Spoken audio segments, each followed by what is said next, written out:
this is Mark with Pelican Wooden Things. Today we'll be making a vase out of star palm, or at least that's what it was called when it was given to me. I've been trying to find it on the internet and I cannot find anything that is called star palm, so if you know what this kind of wood is, please let me know. It's a nice round log and the branches radiate out from the center, thus they call it the star palm. At least that's what I was told. So, like I said, if you know what it is, please let me know. Going to mark the center here, drill a nice hole for my worm screw so we can get this thing turned around and mounted up in the lathe.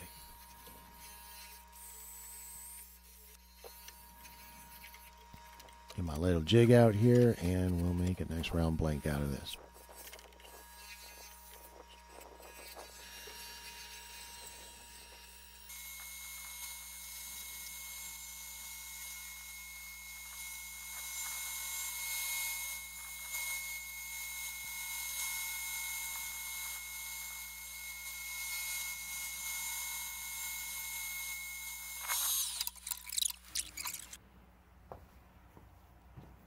Alright, mount this thing up on my worm screw. Then we'll proceed to turn it round. Flatten out the bottom, and etc. as usual.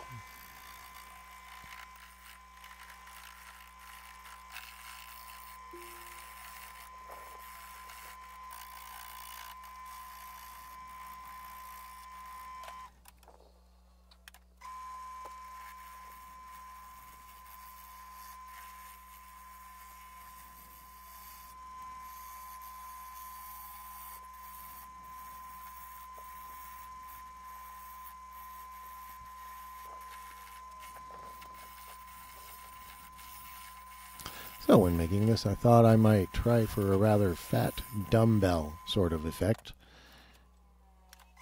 There's a little bit of the edge of the wood that I want to catch on the top, and I think that will look very nice. Give it a little different shape than just plain round.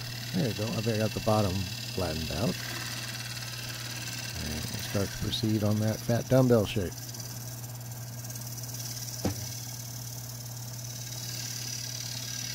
Nice to be able to get back to my traditional tools. I always like working with a nice sharp bowl gouge. Gives such a clean cut, and it's a joy to use. A carbide tool is certainly very effective, but I just love the traditional tools.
Here's a little real-time cutting for you so you know about how long it takes for me to do cuts on something like this. It does take a fair amount of time to make these things, but I enjoy the process, so why not? First push cut.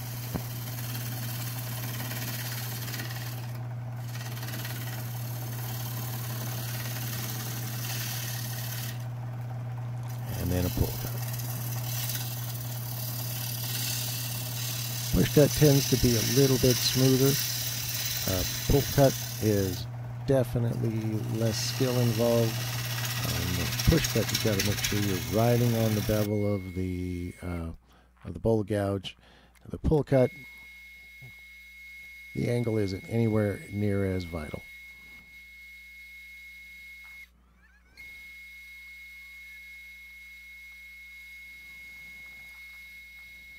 Now we're most of the way there on the overall shape I had intended. A little fine tuning and we'll have it.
Just some very light pull cuts to fine tune and get rid of tool marks.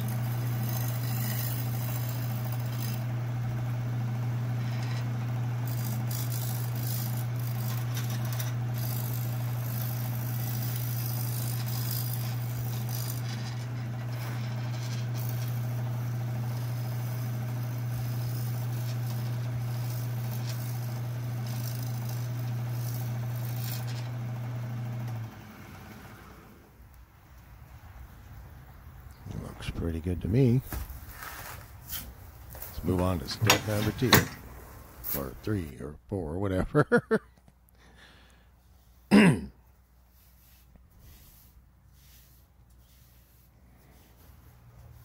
It's a very pale wood. I thought I'd build up the interest a little bit by dyeing this wood.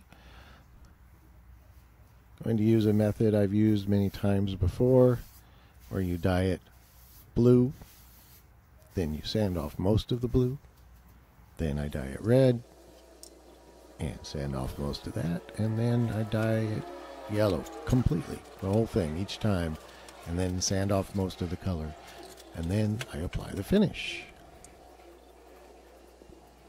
Make sure you get a good strong coating of blue, because you're going to be sanding it at least twice more after this, and you want to have a little bit of it left behind.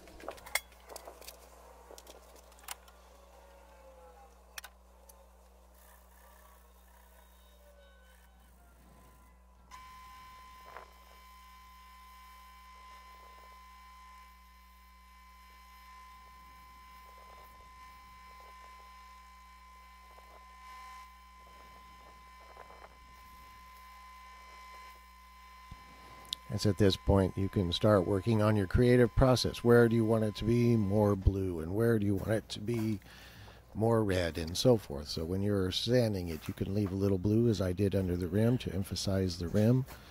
And then you'll see as I'm putting on the red that you can wipe and adjust the colors a little bit. So as you wipe the red on, the blue might dissolve a little bit, and then it'll intensify the red color, and so on. But as I said, I'm going to dye the entire surface red.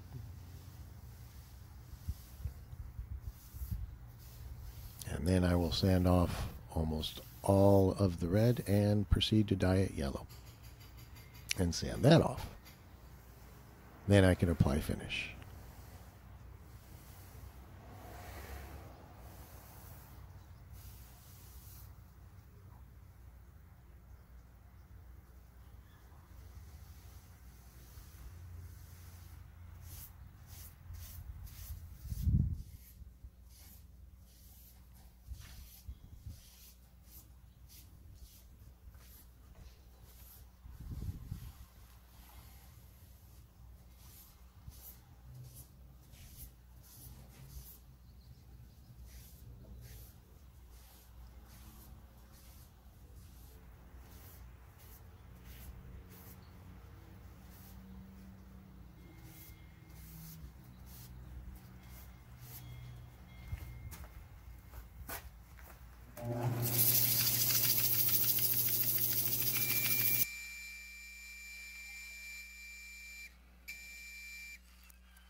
Lastly, dye yellow and sand one additional time.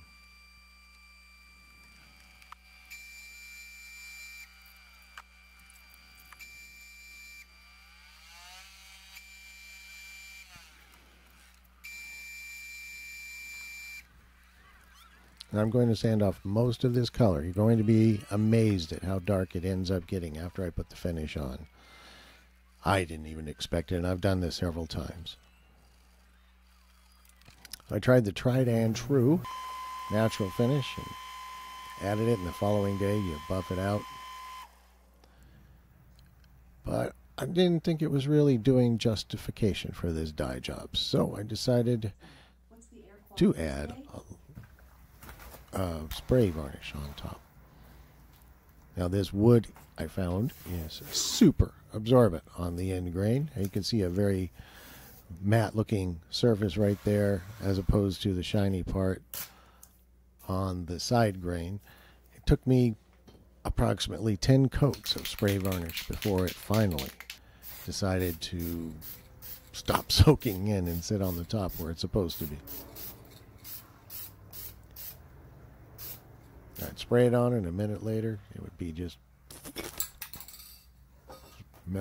soaked in again and flat. Like that.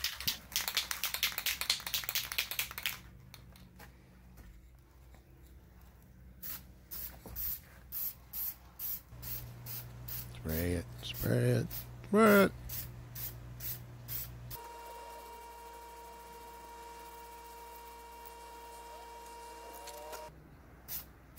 And spray it again. In the end, I think it came out really nice. Look at the chatoyance on that. It's like looking into a cat eye crystal on the side grain. The light just reflects off of it so beautifully. It really brings out the colors.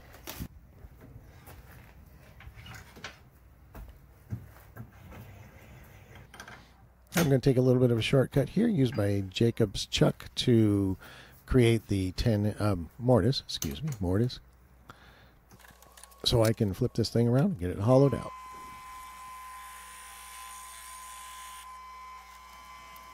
Touch it up a bit with a pointed carbide tool.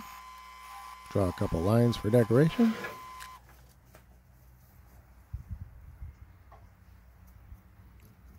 Don't look at the knot. Never mind the knot.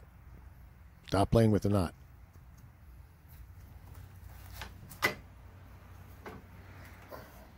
All right, let's get this thing flipped around so we can hollow it out.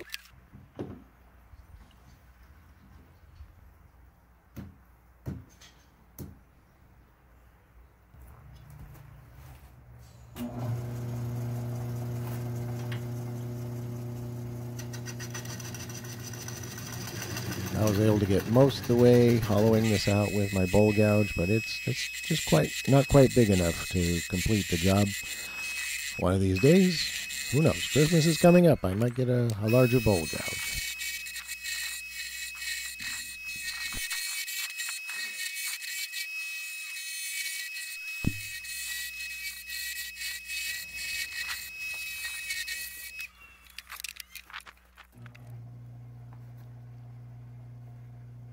Oh yeah, need the tool.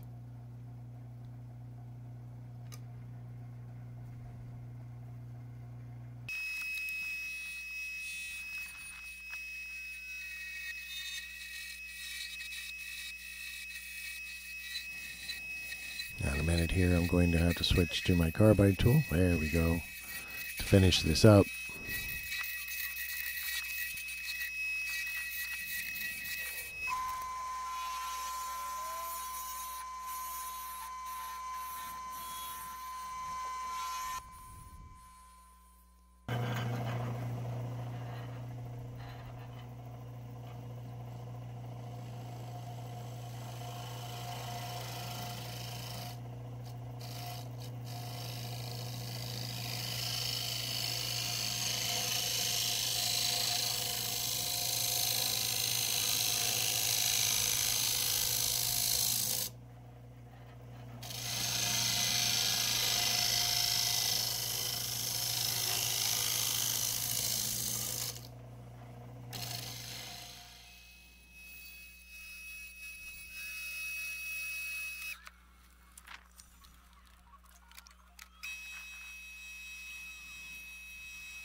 little sanding in there, and maybe a little touch up with the tool.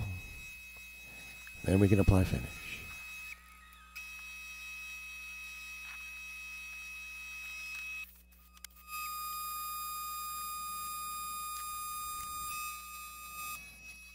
Get rid of some of those tool marks.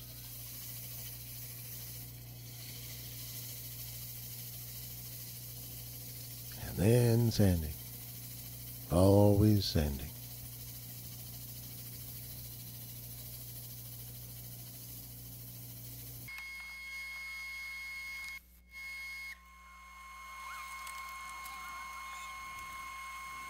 So I decided I would go for the tried and true right in the inside.